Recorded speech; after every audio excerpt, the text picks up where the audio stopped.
Hello, I am Sam, and welcome to NPR Voice Levels. I am the host of this particular discussion. I'm Steve. And I am Jimmy.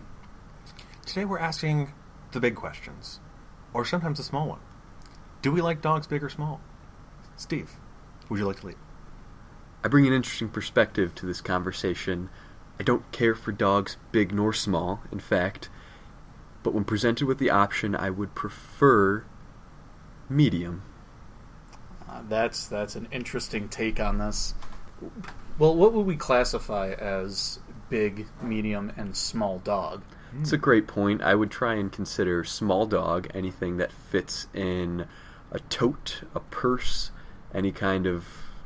Yes, I would say the typical denouement for small dog is 50 pounds or less, to my knowledge. 50 pounds or less. I would put the medium dog in a 35-pound to a 55-pound range, and anything smaller than 35 would be a small dog.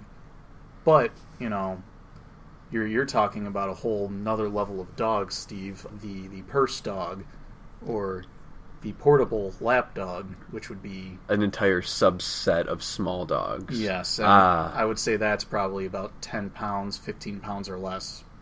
This is a learning moment. Thank you. NPR Voice Levels is not only thought-provoking, but it is informative.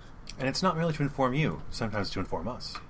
Going off of that, I do enjoy medium dogs. My first dog was a medium-sized dog at roughly 45 pounds. But I do prefer bigger dogs.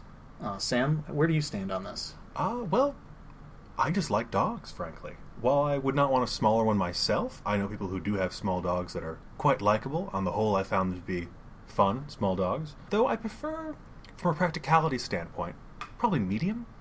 Though, large dogs are very fun, playful, especially when they think they're lap dogs. It's very charming. Yeah. Big dogs do come with their negatives, their cons, if you will.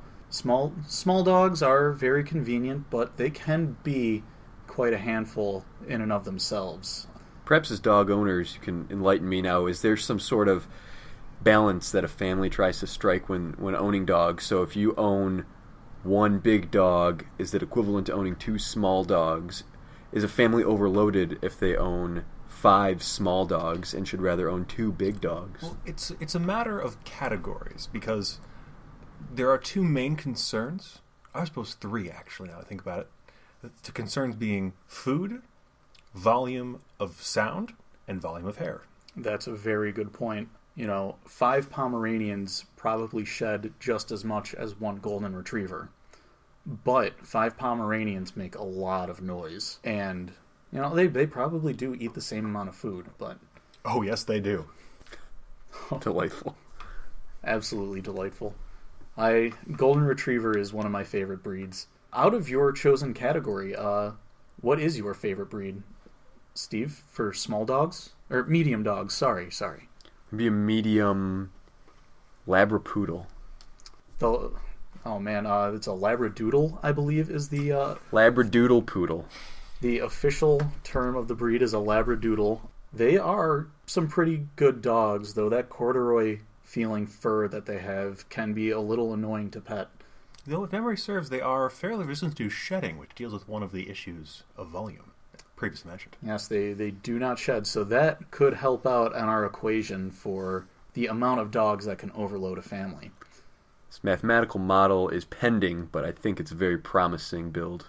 For me, to answer your question about the proper amount of dogs for a family, it would honestly depend on, do they have a big enough yard? Do they have a big enough house if the dogs are being kept indoors? But I would say 1 to 2 dogs is ideal. Once you get 3, they start to run things, no matter the size. Oh, yes. Yeah, I do think 2 dogs is ideal, so they can play with each other, but they don't form a pack just yet.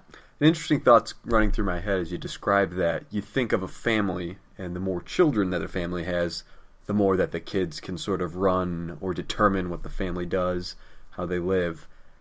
If your dogs, say big or small, were humans, how do we think they would be? How would we perceive them? What is a small dog personified? Well, I would say a pug personified, for example, would be Danny DeVito. The math checks out. Very appropriate. Short, stocky man, but full of personality. Very successful in the 90s. Well, pugs are successful now, just like Danny DeVito. That's true. Evergreen career he has.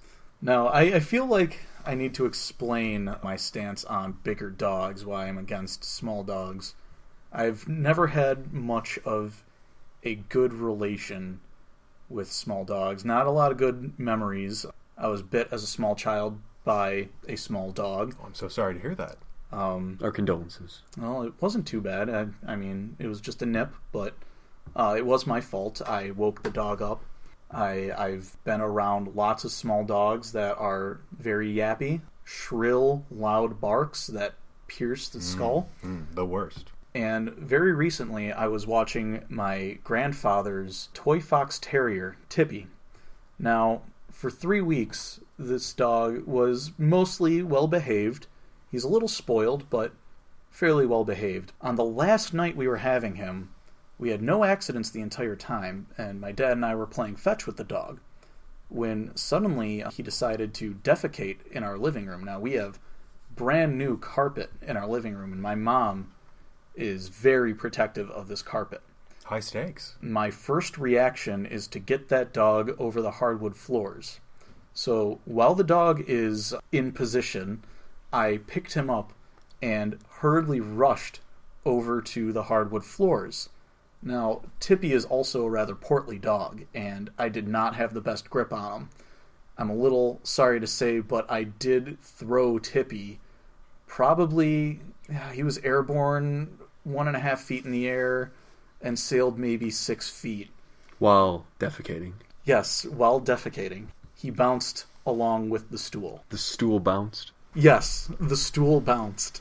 Oh, that's quite the ordeal. It didn't go as far as Tippy, of course. The dog is fine. Very upsetting experience for all. No doubt. I thank you for opening up and sharing this with our audience. No doubt. Very brave of you. Very brave. Thank you. I do not blame the small dog for this. I do think a larger dog would have known better. To catch up listeners that just tuned in, Jimmy tossed a dog while it was shitting.